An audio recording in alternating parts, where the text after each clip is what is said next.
I'm J.D Frost, and this is the Accountability Show, episode 5. And today we're going to be talking about a new topic. Last month we talked about, what did we talk about? We talked about entity formation. We talked about why you should form an entity, how to form an entity.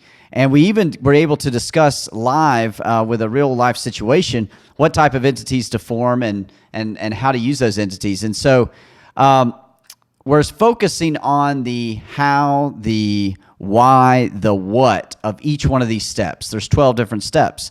And so this month we are focused on bank accounts. We're focused on creating a bank account that's just for your business. And why do we think that's important?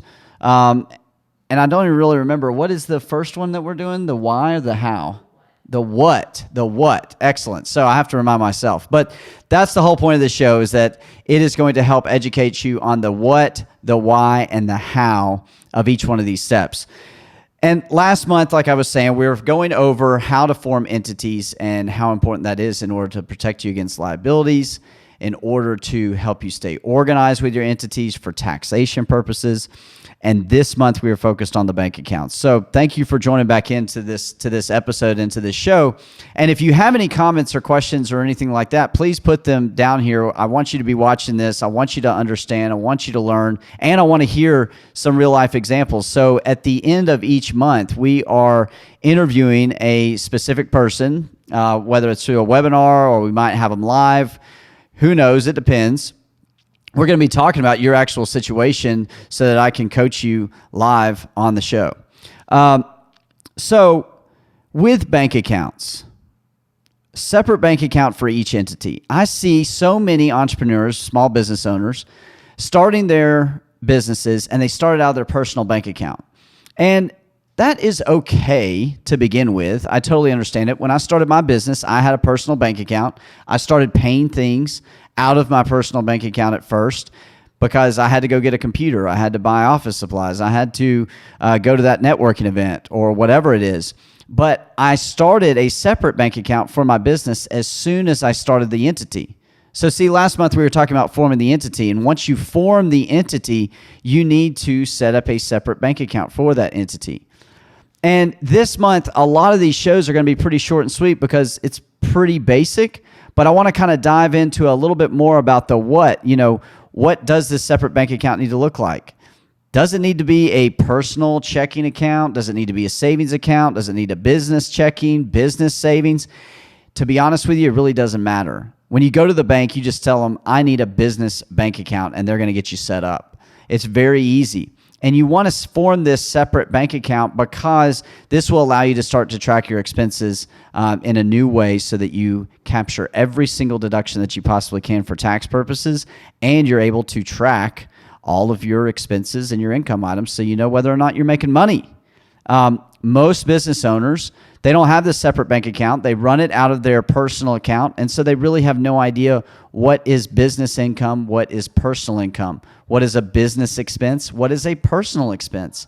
And so at the end of the year and throughout the year, you're not working with numbers that are really correct, that are really true to just your business.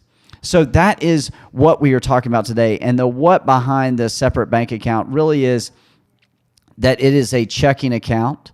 It is a business checking account, and that is something that you use for business and for business only. I cannot emphasize that enough, that you do not want this to be used for any other purposes.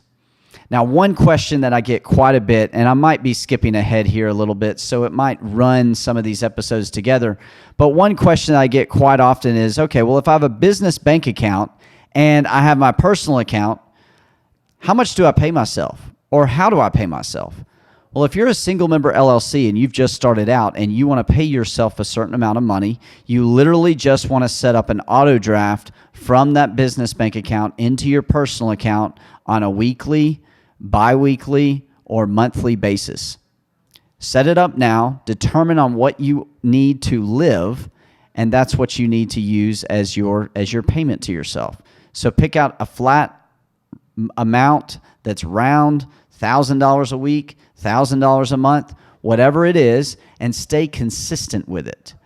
This consistency will help you budget not only for your business, but also budget for your personal expenses, because you will only live off of what you really need, rather than thinking that, oh, I just got paid $10,000 into my business bank account, I need to pay myself $9,500 of it. That's not the way it works. You need to stay consistent.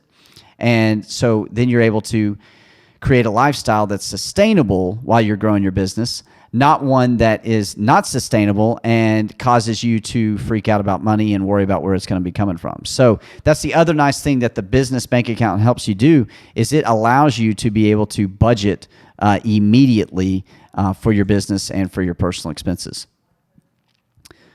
So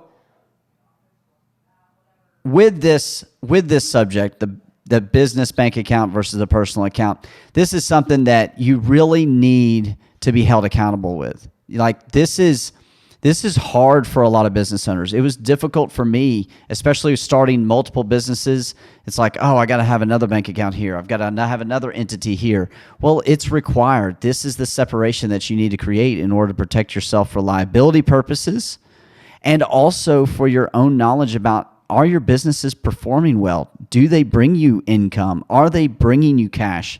Are they creating cash flow? You don't know this unless you have these separate accounts set up and you're tracking them appropriately, which we'll talk about that in later episodes. So let me hold you accountable here. And you need to be holding yourself accountable on this. If you're watching this show and you've got one bank account for your business and your personal, stop it. Stop doing that and go create a business bank account. Share below if you started out your business with a personal account and then move to a business bank account. Like, let's share these stories. Let's share these things with each other so that we can hold each other accountable on this. This is something that is so important in starting out your business, so that you are able to track these expenses and this income and know if your business is growing or dying. Thank you so much for tuning into this episode of the Accountability Show. And next week, we're going to be talking about the why of the bank account as well. We'll go a little bit deeper as to why you need to have this separate business bank account. Thanks for watching.